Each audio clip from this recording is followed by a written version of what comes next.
கிறிஸ்துவில் பிரியமானவர்களே, ஆண்டவராய் இயேசு கிறிஸ்துவின் ஈடு இணையற்ற நாமத்தில் உங்களுக்கு அன்பின் வாழ்த்துக்கள். நிஜம் தொலைக்காட்சியில் இந்த விசேஷித்த வார்த்தை நிகழ்ச்சி மூலமாக உங்களை சந்திப்பதில் மிக்க மகிழ்ச்சி அடைகிறேன். இந்த நாளிலேயும் இந்த விசேஷித்த வார்த்தை நிகழ்ச்சியில் 107ஆம் சங்கீதத்தில் 29ஆம் வசனம் இவ்வாறாக சொல்லுகிறது, கொந்தளிப்பை அமர்த்துகிறார் என்று வேதவசனம் சொல்லுகிறது. கொந்தளிப்பை அமர்த்துகிறார், அதன் அலைகள் அடங்குகின்றது என்று வேதவசனம் சொல்லுகிறது.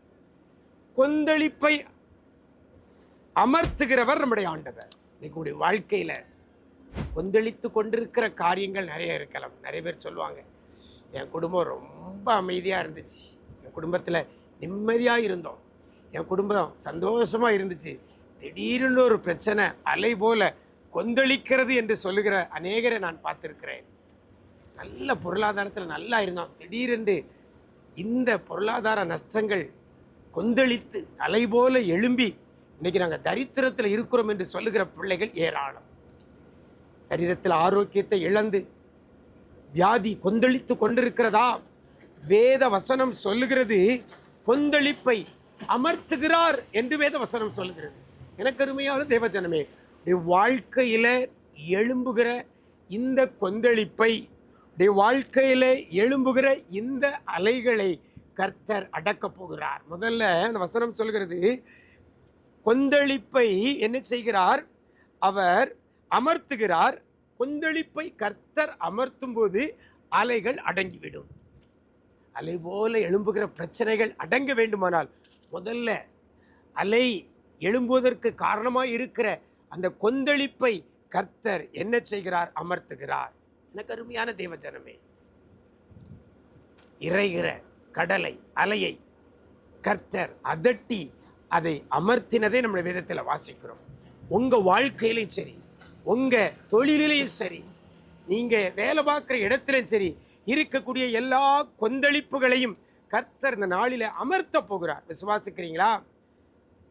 யாருடைய வாழ்க்கையில் இருக்கக்கூடிய கொந்தளிப்பை கர்த்தர் அமர்த்துகிறார் அப்படின்னு பார்த்தீங்கன்னா, அதுக்கு முந்தின வசனம் சொல்கிறது, தங்கள் ஆபத்திலே அவர்கள் கர்த்தரை நோக்கி கூப்பிடுகிறார்கள்.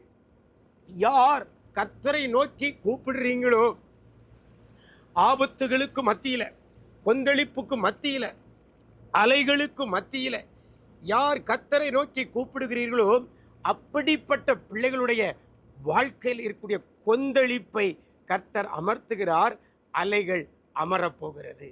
நீங்கள் செய்ய வேண்டிய ஒரே ஒரு காரியம், ஆபத்தில் கர்த்தரை நோக்கி கூப்பிடணும். ஆபத்து வந்த உடனே மனிதர்களை நோக்கி கூப்பிடுறத முதல்ல விடுங்க.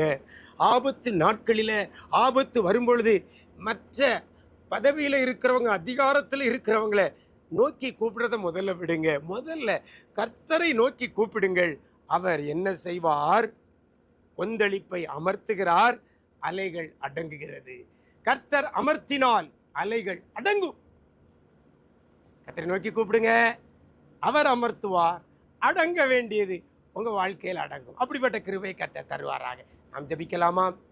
நேசிக்கிற நல்ல பிதாவே, ஆசீர்வதிக்கப்பட்ட நல்ல நாளிலையும் கூட ஆண்டவரே, வாழ்க்கையில் அநேக கொந்தளிப்புகளுக்கு மத்தியில் இருக்கிற பிள்ளைகளை அந்த கொந்தளிப்பை அமர்த்தி அலைகளை அடங்க செய்ய போறதற்காக நன்றி செலுத்துகிறோம். என்ன காரியத்தில், குடும்பத்தில் எது கொந்தளித்து கொண்டு இருக்கிறதோ, சமாதான குறைவு, வியாதி, பொருளாதார குறைவு, கடன் பாரம், நஷ்டம், வேலையில்லாத நிலைகள், இப்படி பல காரியங்கள் கொந்தளித்து கொண்டிருக்கிற இந்த பிள்ளைகளுடைய வாழ்க்கையில் இவைகளை ஆண்டவர் இன்னைக்கு நீர் அமர்த்த போறதற்காக நன்றி செலுத்துகிறோம். யார் யார் உம்மை நோக்கி கூப்பிடுகிறார்களோ அத்தனை பிள்ளைகள் வாழ்க்கையிலே, குடும்பத்தில் இருக்கக்கூடிய கொந்தளிப்புகளை நீர் அமர்த்துகிறீங்க. அலைகள் அடங்க போறதற்காக நன்றி செலுத்துகிறோம். இப்படி வாழ்க்கையில் அமைதியாக ஆண்டவரே பிள்ளைகள் வாழ்க்கை பயணத்தை தொடங்க என் ஆண்டவர் கிருபை செய்வீரா. இந்த நாள் முழுவதும் இப்படி பிரசனத்தில் மூடிக்கொள்ளுங்க. கிருபைகள் பெருகட்டும். மீட்பர் இயேசுவின் மூலம் ஜெபிக்கிறோம் நல்ல பிதாவே, ஆமென், ஆமென். பிரியமானவர்களே, கர்த்தரை நோக்கி கூப்பிடுங்க. ஆபத்தில் கர்த்தர் உங்கள் கொந்தளிப்பை அமர்த்தி உங்கள் அலைகளை அடக்குவார். அப்படிப்பட்ட கிருபை கர்த்தர் தருவாராக. God bless you.